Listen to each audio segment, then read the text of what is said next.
The supermarket was unusually quiet that evening. Bright white lights buzzed weakly from the ceiling, shining over long aisles filled with cold shelves, bottled drinks, and frozen meat. Daniel Walker, a simple human engineer from Earth, walked slowly through the store with tired steps. His face looked dull from long hours at work and sleepless nights. He had no plans to stay long, just bread, milk, and maybe some eggs. Nothing special, nothing emotional, but fate had other plans. As he turned into the meat section, his footsteps stopped. His breath caught in his throat. His brown eyes widened in disbelief. There, lying between packets of frozen fish and slabs of red meat, was a girl not human, not animal. She looked like a fragile piece of silver moonlight placed cruelly on a cold metal shelf. Her skin was pale with a soft silver-blue tint, glittering slightly under the harsh lights. Long dark hair flowed behind her, wet and tangled, sticking to her neck and shoulders as if she had been washed like meat before being displayed. There was a thin plastic tag tied around her wrist with a barcode and a price printed in bold black letters. Product, exotic alien female, fresh, 4,500 credits. Her golden eyes were half open, empty and tired as if she had already seen too much pain. She did not cry. She did not scream. She simply lay there, quietly breathing like someone whose hope had already been taken away. People walked past her like she wasn't even there. A mother pushed a shopping cart filled with vegetables. A businessman checked prices on meat packs. A store worker restocked frozen chicken. No one stopped. No one questioned anything. To them, she was just another product on the shelf. Daniel felt disgusted. His hands turned cold. His heart began to beat fast, louder than the soft music playing in the background. He had heard rumors that some alien species were being sold on the black market after the Galactic War. But he never believed it could be so casual, so public, so heartless. He looked around expecting someone to shout at him or explain what was happening. But no one paid attention. No hidden cameras moved. No alarms rang. The world kept moving, comfortably ignorant. The girl blinked weakly. She turned her head slightly, struggling. For a moment, her golden eyes met Daniel's. There was no fear in them, only tired acceptance. Like she was silently saying, "Are you going to walk away too?" Something broke inside him. Without thinking, Daniel stepped forward. His hands trembled as he gently touched her wrist, feeling how cold her skin was. She flinched slightly but didn't pull away. He took off his jacket and wrapped it around her upper body to cover her. The other shoppers glanced at him for a second, then went back to their normal lives. He whispered, voice cracking, "I'm going to get you out of here, I promise." He looked at the price tag again. 4,500 credits. That was almost all the money he had saved for his rent. His life would get messy. He might get arrested. Maybe worse, maybe whoever put her here would come after him. But what kind of man would he be if he walked away? He gently lifted her into a shopping cart made for groceries, not living beings. Her head rested against the metal bars. She winced but stayed quiet. Daniel's heart hurt at the sight. With slow, determined steps, he began to push the cart toward the billing counter. His legs felt heavy, but his decision was clear now. He was going to buy her.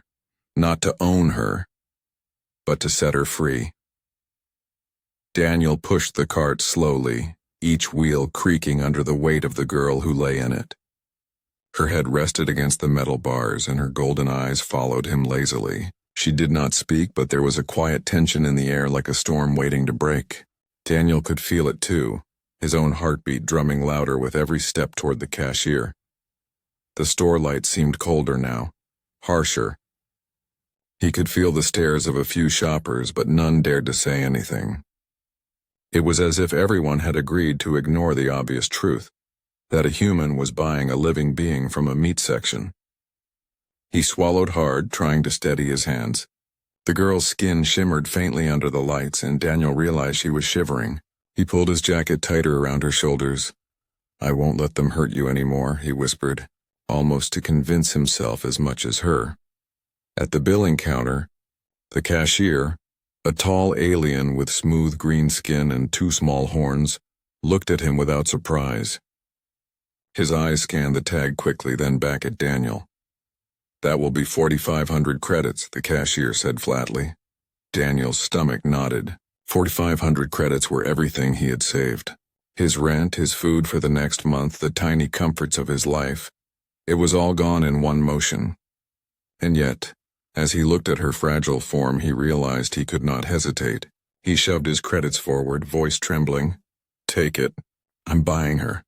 The cashier's eyes flicked to the girl, then back at him. "You understand this is unusual," he said carefully. "I don't care," Daniel said. There was no pride in his voice. Only determination, raw and messy. I just want her free." The girl blinked slowly as if she finally understood. She lifted her hand slightly, touching the edge of his jacket. It was a small gesture, but Daniel felt it like a spark. Her touch was warm against his cold fingers, and it hit him. She was alive. She had a soul, a mind, and dreams no one had bothered to ask about. The cashier scanned the tag, the sound of the machine sharp in the quiet store. A receipt printed, and Daniel took it quickly, not looking back. He pushed the cart through the sliding doors, the cold air of the evening hitting them like a slap. Once outside, Daniel slowed. The girl's golden eyes watched him, and for the first time he saw emotion flicker there. Hope. Where are we going?" she asked softly, her voice musical but fragile. "To anywhere, where they can't hurt you," he said, his own voice breaking. He didn't know if that was true, but it was the only answer he could give. She nodded as if trusting him, though every muscle in her body seemed tense, ready to flee if he betrayed her. Daniel wheeled the cart down the empty street, the neon signs reflecting on wet pavement. He felt an unfamiliar weight. Not just the physical weight of her, but the emotional weight of responsibility. Every step he took, he wondered if he was doing the right thing. As they turned a corner, a loud roar echoed behind them. Daniel froze. A black hover car skidded toward them, lights flashing.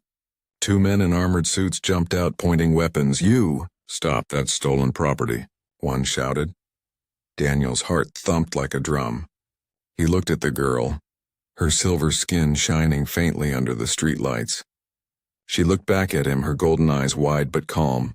"I won't let them take you," he whispered. The men charged forward.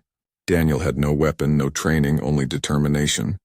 He gripped the cart tightly, pushing it forward with all his strength.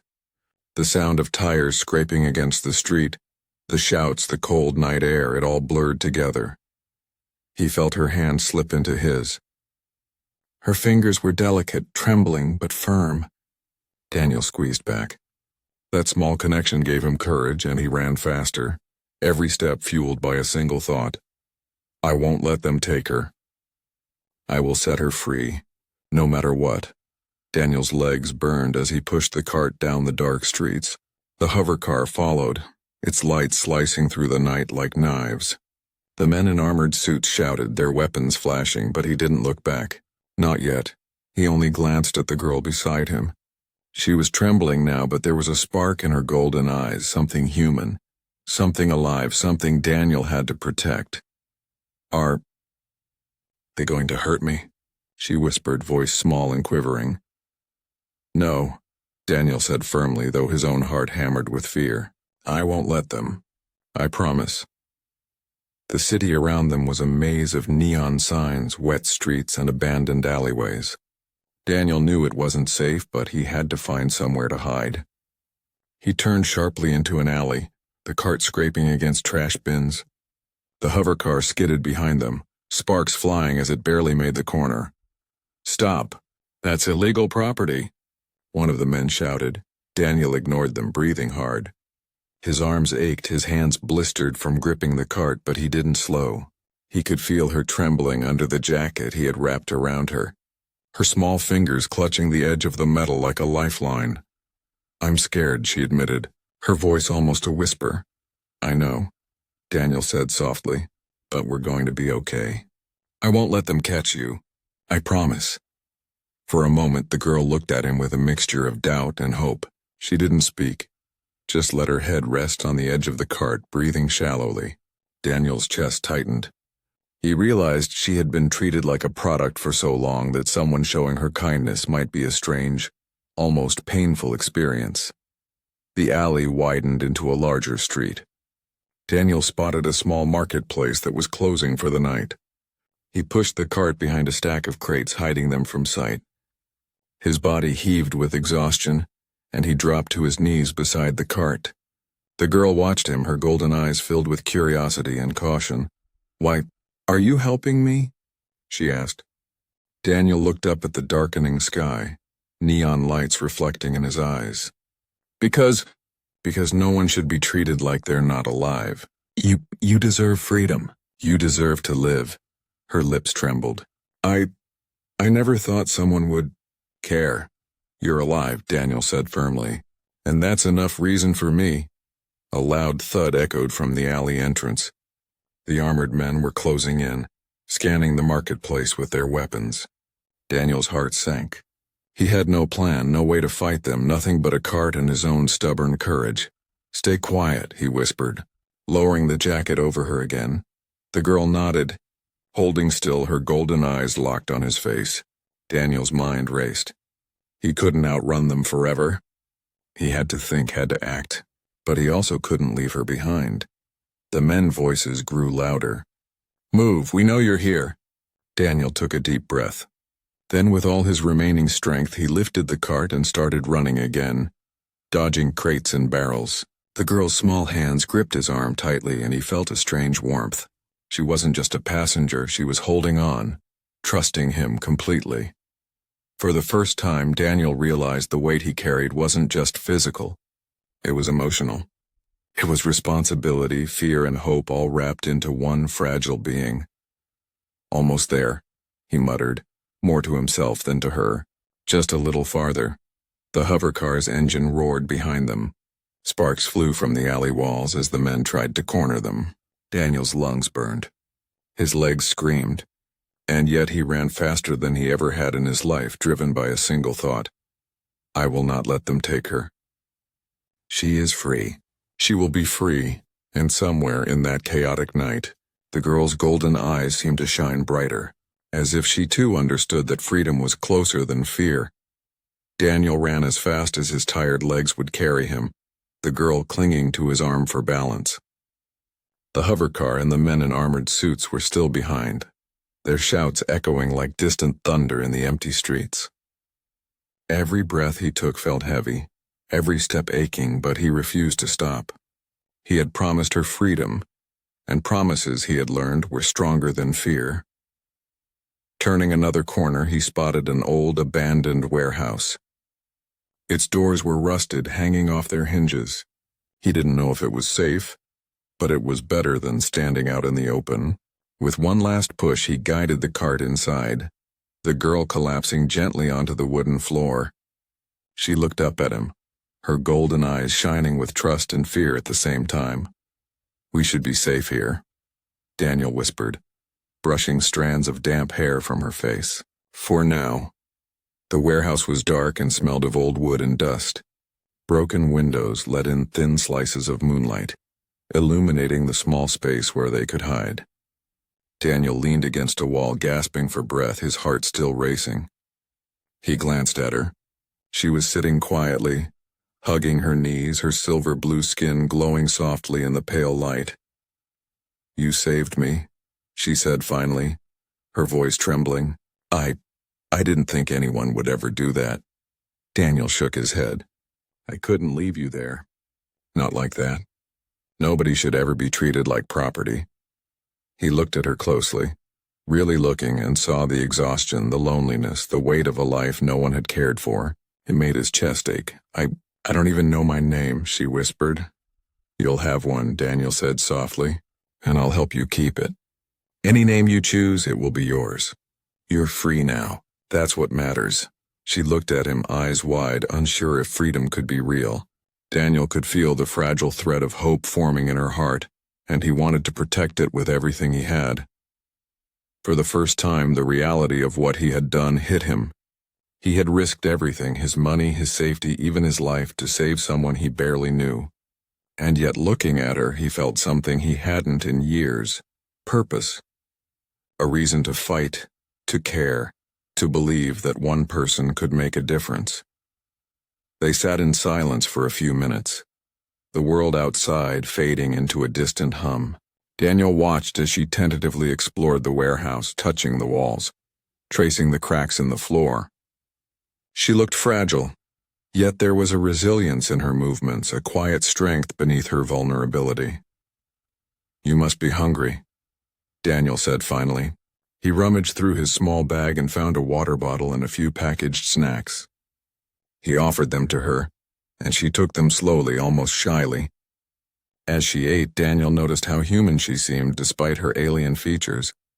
The way she blinked, the way her lips moved when she spoke, the small gestures of caution and curiosity.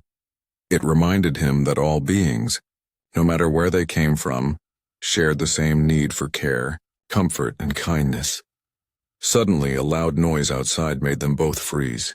The hover car had stopped, but the voices of the armored men were still close. Daniel knew they couldn't stay here forever. But for now, in this broken warehouse, they had a moment of peace, a moment to breathe, to rest, to remember what it felt like to be safe, even if just for a little while. The girl looked up at him, her golden eyes reflecting moonlight. "Thank you," she whispered. Daniel smiled faintly, brushing her damp hair from her face again. "No," he said softly. "Thank you for trusting me." And in that quiet moment, surrounded by darkness and dust, something unspoken passed between them. A bond, fragile yet strong, was forming, one that neither fear nor danger, nor the weight of the galaxy could break. Daniel and the girl stayed in the dark warehouse for a while, catching their breath and gathering their strength. But neither of them could ignore the danger outside. The armored men would not give up so easily. Daniel could feel the tension growing in the air, a quiet warning that their moment of safety was temporary. "We can't stay here forever," he whispered, looking at her. "They'll find us eventually." She nodded, golden eyes wide with uncertainty. Where will we go?" Daniel shook his head. He didn't know. The city was vast and unfamiliar, and he had no friends who could help them. But one thing was clear. They would face whatever came together. He reached out and gently took her hand. "We'll figure it out," he said softly. "You're not alone anymore." For a moment her hand tightened around his, as if anchoring herself to the promise in his words. Daniel felt a surge of courage. She was counting on him, trusting him, and he could not fail. Hours passed. The streets outside grew quiet, but Daniel knew the danger was still near. He peeked through a cracked window and saw the hover car idling under the streetlights. Two figures stood beside it, scanning the area. Their voices were low but sharp. "She can't have escaped," one said. "Check every alley." "She must be here." Daniel's pulse quickened. He had to act before they found her. He whispered, "We have to leave now." The girl nodded, wrapping herself in the jacket he had given her. Together they slipped out the back of the warehouse, moving quietly through the shadows. Every step was tense, every noise a potential alarm. But Daniel felt a strange sense of calm. He had decided that no matter what happened, he would protect her. That decision made him stronger, sharper, more alive. Suddenly a shout rang out behind them. "There they are!" The armored men had spotted them. Daniel didn't hesitate. He pushed the cart, but this time the girl stepped down and ran beside him. Her movements were graceful and precise despite her exhaustion. It was as if the fire of survival had awakened something within her. The chase began again, faster and more dangerous this time. Daniel could hear the men shouting, their boots pounding on the wet streets. The girl looked at him, eyes fierce, and he felt an unexpected warmth in his chest. She wasn't just a victim, she was a fighter. "Keep going," he yelled, grabbing her hand. They ran through narrow alleys, jumped over trash bins, and ducked behind corners. Daniel felt his lungs burn, but he refused to slow down. Every step, every heartbeat was driven by the promise he had made. She would be free. They reached a small bridge over a dark canal. Daniel stopped, pulling her behind a low wall. The armored men were close, but the narrow passage made it harder for them to follow. "Listen to me," Daniel said, breathing heavily. "We'll cross the canal. There's a safe place on the other side. I promise. Trust me."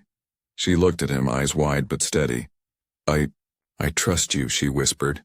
Daniel felt a lump in his throat.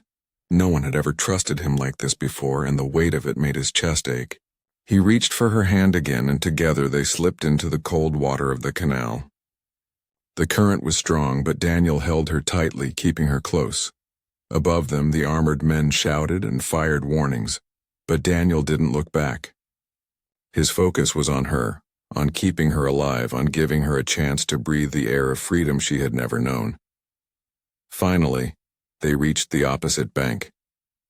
Daniel collapsed exhausted, his clothes soaked, his body trembling.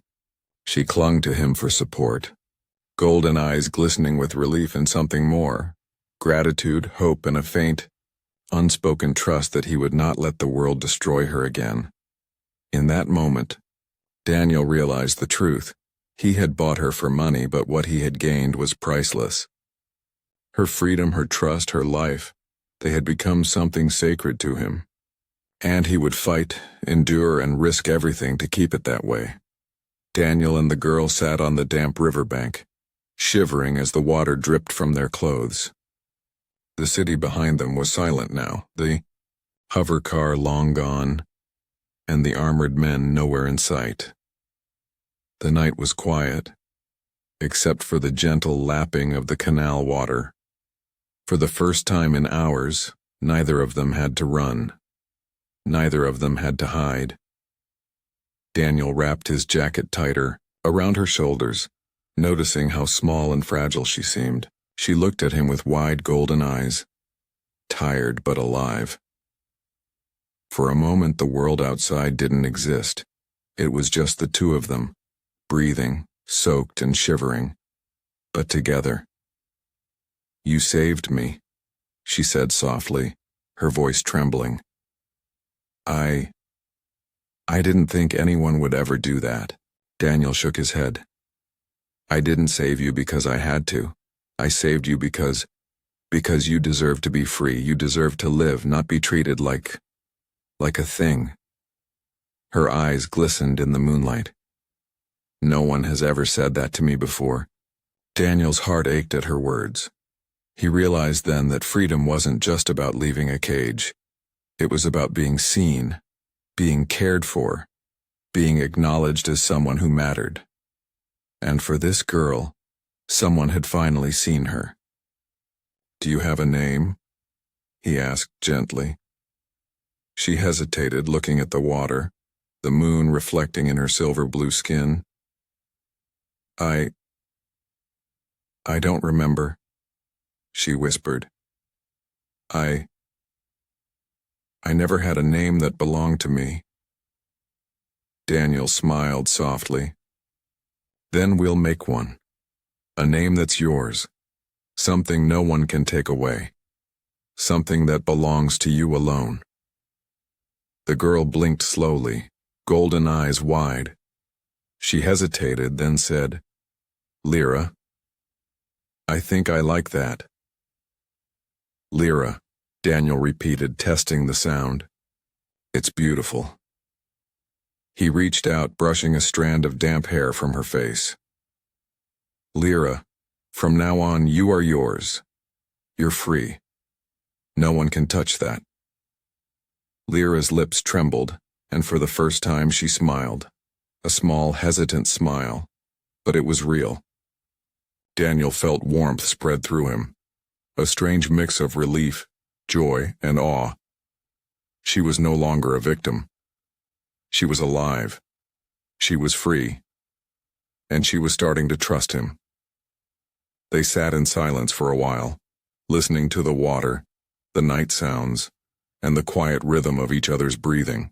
Daniel could feel a bond forming, fragile but strong, like a rope tied carefully around two souls that had been lost for too long. Why did you help me?" Lyra asked finally, her voice small. Daniel hesitated. I don't know. Maybe because I couldn't live with myself if I didn't, because someone had to care, and because I saw you, Lyra, not as a thing, not as property, but as a person, someone alive, someone worth saving. Tears glimmered in her golden eyes. I never thought anyone would ever see me like that.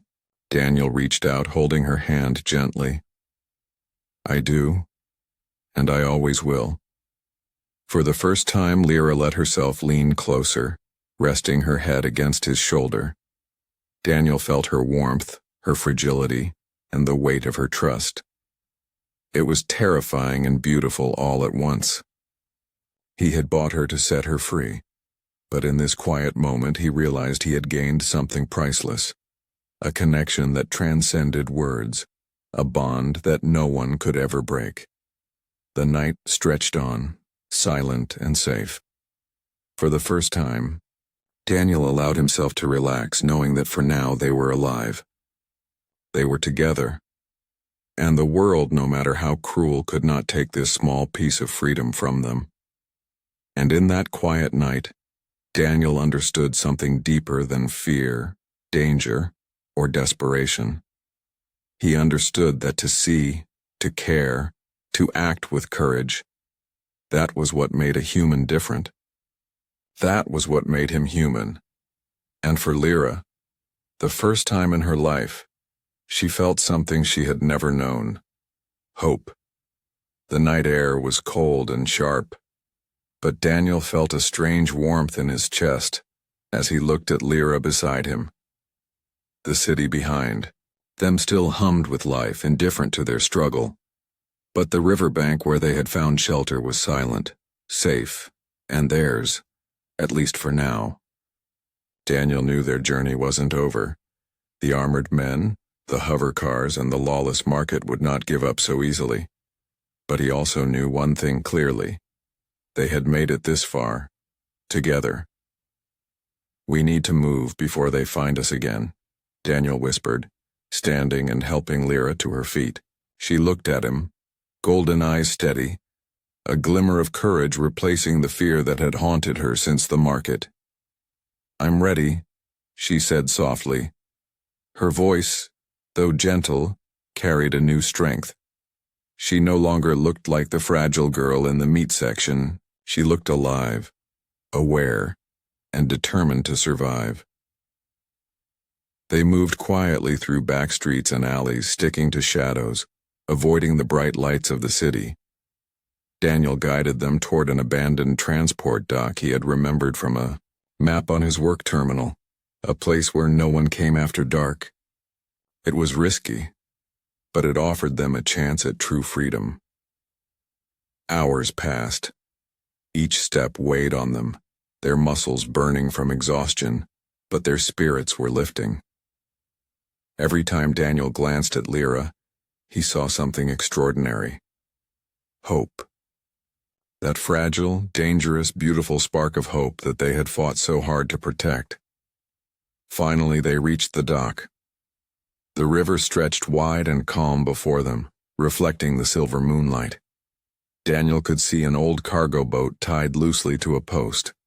It was abandoned, but sturdy enough to carry them away from the city, and from danger. This is it, he said, his voice filled with quiet triumph. We can leave tonight. No one can reach us here. Lyra nodded, taking his hand. She had started to smile now.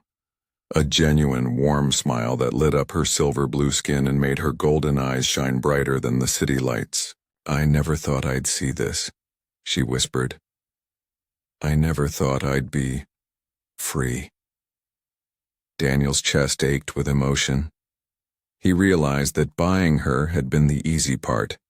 The hard part was protecting her, showing her that freedom was more than an idea, that it could be felt, trusted, and held.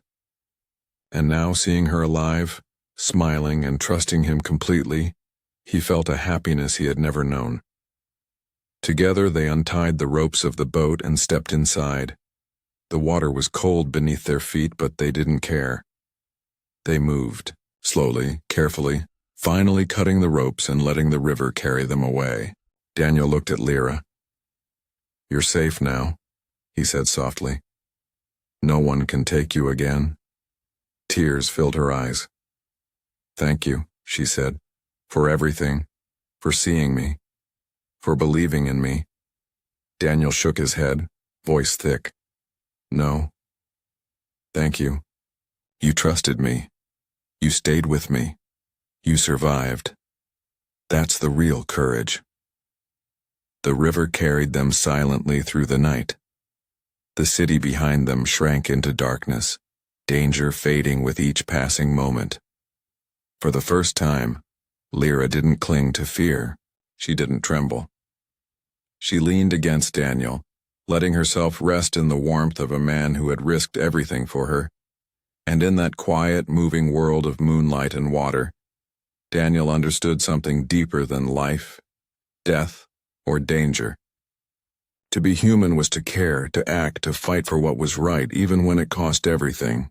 That was the courage that no galaxy, no law, no market could ever buy or take away. The first rays of dawn touched the horizon. The city was far behind them now, a distant memory of cruelty and indifference.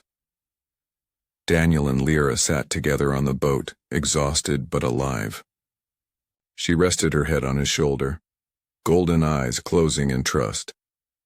Daniel whispered softly, "We're free, Lyra, and nothing can take that from us." She smiled, a full, bright smile that seemed to light the entire river. "Yes," she said, "we're free, and I'll never forget you." As the boat drifted down the quiet river carrying them toward a new life, Daniel realized that this night, this small act of courage, love, and hope, had changed them both forever. He had bought her to set her free, but in truth she had given him something he could never have imagined, a reason to believe, a reason to fight, and a reason to hope. And for the first time in both their lives they could look forward without fear, because freedom, true, unshakable freedom, was finally theirs.